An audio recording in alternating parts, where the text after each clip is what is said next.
the end they were all off a little, but that's okay. You know, the market doesn't go straight down. Questions.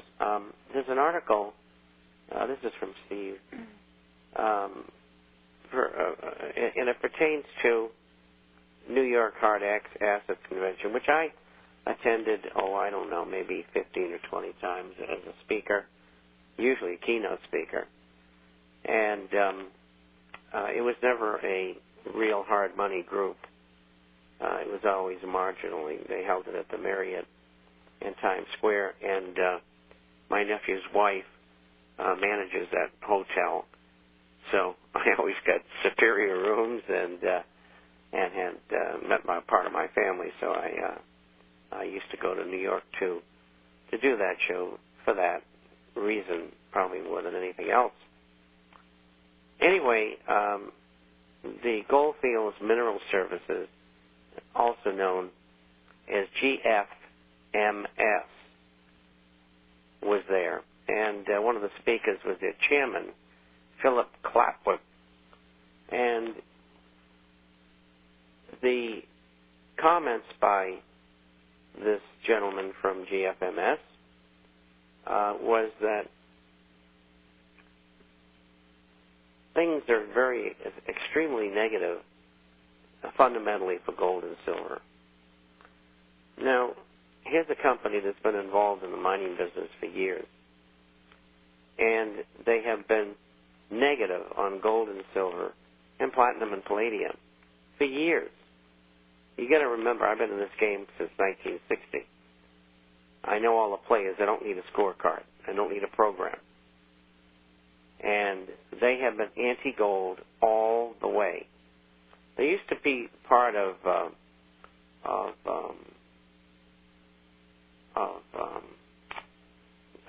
gold.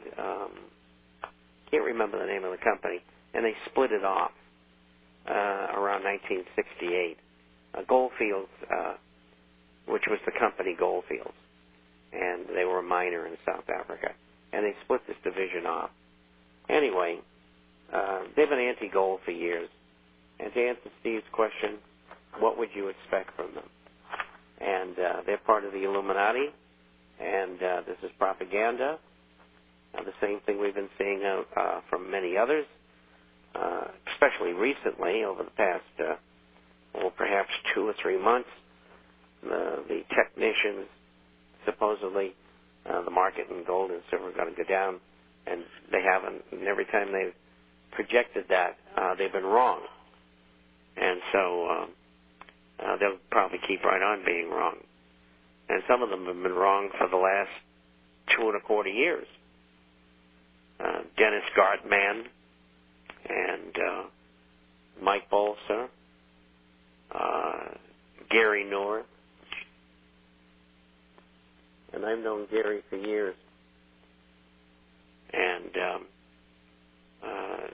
I don't know what happened to him, but he's been anti-gold for some time.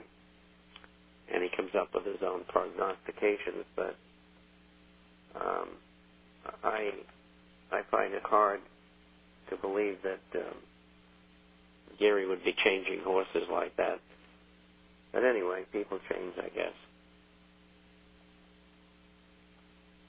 Unfortunately for them, they've all been wrong. Oh, I missed one. Tim Wood. He's another one that's got his head in the sand. So anyway, that ends that. It's just nothing but illuminous propaganda. A question from Rob who says, wouldn't the retrace of S&P to 666 cause gold stocks to go down as well? And the answer is no.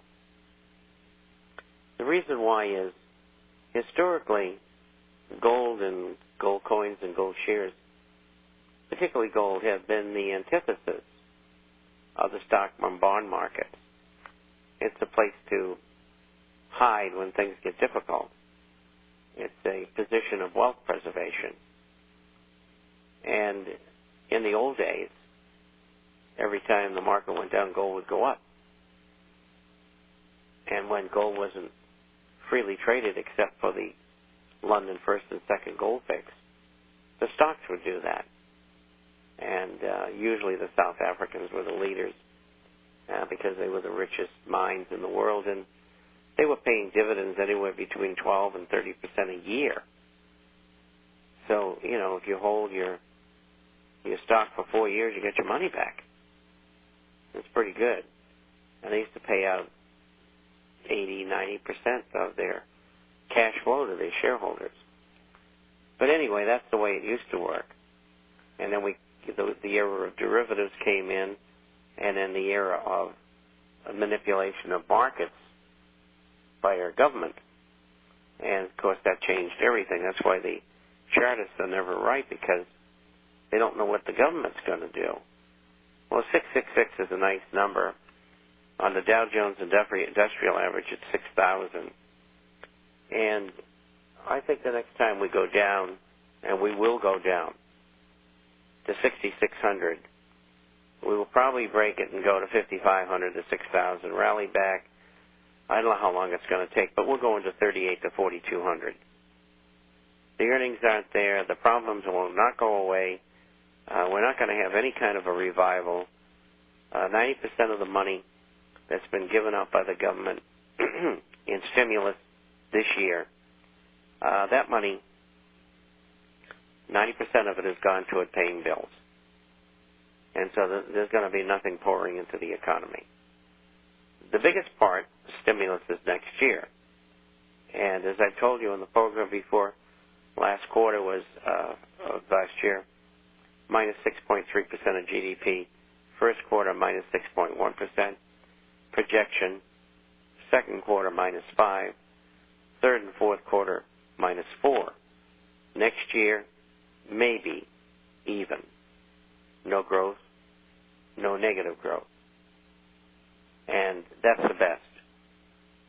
And now we've got the amount of money that the Treasury and the Federal Reserve are committed to spend is now $14.8 trillion, not 12.8. And I projected 15 by the end of the year. And so they're galloping ahead of me here. But that's okay.